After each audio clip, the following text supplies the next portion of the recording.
بیٹیاں کیا ہوتی ہیں یہ زمانے کو میرے محبوب علیہ السلام نے آ کر بتلایا۔ آقا کریم علیہ السلام کی آمد سے قبل آپ تاریخ عرب اٹھائیں، جب کسی کے ہاں بیٹی پیدا ہوتی تو شرم سے اس کا منہ کالا ہو جاتا۔ عزت اور آبرو بچانے کا ایک ہی راستہ ہوتا کہ ظالم باپ ماں کی ممتا بری گود سے پھول جیسی بیٹی چھینتا، گڑھا کھود کے دکا دے کر اوپر مٹی ڈال دیتا۔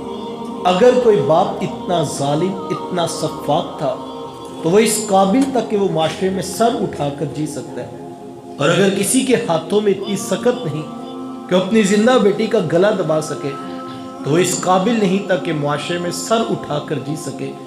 یہ عرب معاشرہ ہے جس کو قرآن مجید فرقان حمید نے بھی بیان کیا ہے۔ وہ عملاً بیٹیوں کو ذبح کیا کرتے اور بہنوں کو زندہ درگور کر دیا کرتے۔ جس دور میں بیٹی ذبح کی جا رہی تھی، جس دور میں بہن زندہ درگور کر دی جاتی، میرے حضور اس دور میں کلمہ حق بلند کیا اور حضور میں بیٹیوں کو ذبح کرنے والوں سن لو، فاطمہ تو بدعۃ منی، میری فاطمہ تو میرے جگر کا بھی ٹکڑا ہے۔ یہ کلمہ محبت بھی ہے، یہ کلمہ جہاد بھی ہے۔ لیکن آج میں یا آپ اپنی بیٹی یا بہن کے لیے کوئی پیار بری بات کہیں تو یہ بہت بڑی بات نہیں ہے۔ آج اس معاشرے میں بیٹی کی عزت ہے، آج اس معاشرے میں بہن کا وقار ہے۔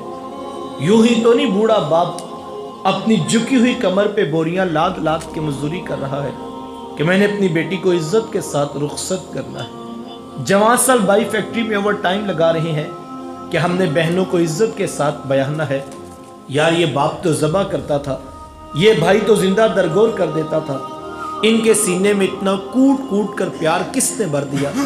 جواب ایک ہی ملے گا، یہ فیض ہے آمینہ کے لال کا، یہ فیض ہے میلاد والے آقا کا، جنہوں نے کٹتی بیٹیوں کو عزت اور ذبح ہوتی ہوئی بہنوں کو زندگی کی بہاریں عطا فرمائیں۔ آقا کریم علیہ السلام ایک دن گھر تشریف لائے تو ام المومنین حضرت سیدہ عائشہ صدیقہ رضی اللہ تعالی عنہا عرض کرتی ہیں کہ حضور آج بڑا عجیب واقعہ ہوا۔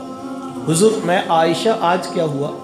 عرض کی حضور ایک حبشیہ نیاد عورت آئی اور اس نے آ کر دروازے پر صدا لگائی۔ میں نے گھر میں تلاش کیا کہ کوئی چیز مل جائے تاکہ میں سائل کو صدقہ کر دوں۔ تلاشِ بسیار کے بعد مجھے صرف ایک کھجور ملی اور میں اس کو وہی صدقہ کر دیا۔ حضور اس نے اس کھجور کے 2 ٹکڑے کیے، ایک دائیں جانب والی بیٹی کو کھلا دیا اور ایک بائیں جانب والی بیٹی کو کھلا دیا۔ حضور ماں خود بھی بھوکی تھی، اس کا اپنا پیٹ بھی کمر سے لگا ہوا تھا، لیکن اس نے خود کچھ نہیں کھایا اور سب کچھ اپنی بیٹیوں کو ہی کھلا دیا۔ یہ کہتے کہتے ام المومنین آپ دیدہ ہو گئی، آنکھوں میں آنسو آ گئے۔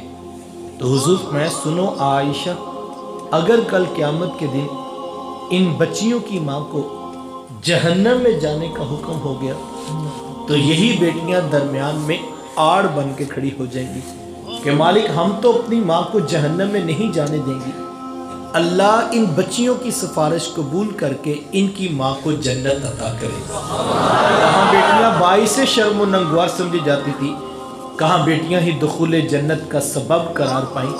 خود فرمایا جس کو اللہ نے 2 بیٹیاں یا 2 بہنیں عطا کی، پھر اس نے ان کی پرورش کی، ان کی تربیت کی، یہاں تک کہ ان کا نکاح کر دیا، اور پھر پیچھے سے بھی اس نے خیر خبر رکھی، تو میرے حضور فرماتے ہیں اتنا خوش قسمت شخص ہے کل قیامت کے دن میرے اتنے قریب ہوگا جتنی یہ 2 انگلیاں آپس میں قریب۔ سبحان اللہ۔ یہ اعزاز، یہ تکریم کس کو ملے گی؟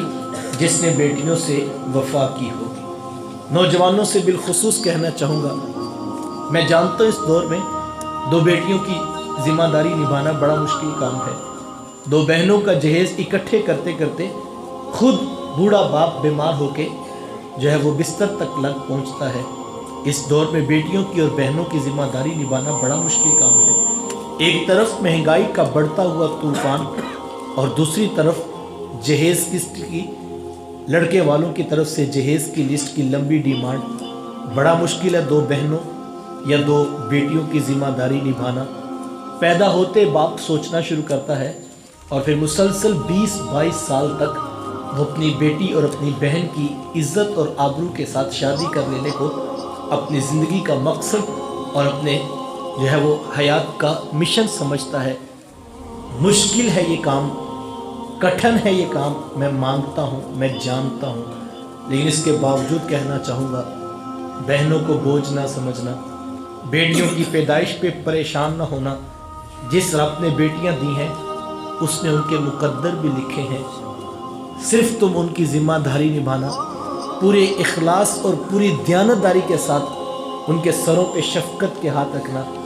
اگر تم اس کام میں کامیاب نکلے تو اتنا بڑا یہ کام ہے، کل اس ایک کام کی وجہ سے اس کی رحمتوں سے بعید نہیں کہ محشر کے بڑے مجمع میں تمہیں انگلی سے پکڑ کر محبوب کے نیڑے کر دیا جائے کہ یہ وہ شخص ہے جس نے بیٹیوں سے وفا کی تھی، یہ وہ شخص ہے جس نے بہنوں کے سروں پہ شفقت کے ہاتھ رکھے تھے. آج کسی بڑے شخص کے پاس کوئی شخص جو ہے وہ سٹیج کے اوپر بیٹھا ہو تو اپنی سیلفی اپلوڈ کرتا ہے کہ دیکھو میں حضرت کے اتنے قریب بیٹھا ہوا تھا، بڑا ناز ہے. کوئی شیخ الحدیث کے قریب بیٹھا ہو تو وہ نازہ ہوتا ہے، کوئی شیخ طریقت کے قریب بیٹھا ہو تو وہ نازہ ہوتا ہے کہ دیکھو میں اتنی قریب تھا اور صرف جو ہے میں ساتھ بیٹھا تو ایک بندے کا فاصلہ تھا. لیکن یہ کیا اعزاز ہوگا یار، کل محشر کے میدان میں میرے حضور فرماتے ہیں وہ میرے اتنے قریب ہوگا جتنی یہ دو انگلیاں آپس میں قریب. غور کریں. اور پیچھے عمل کون سا ہوگا؟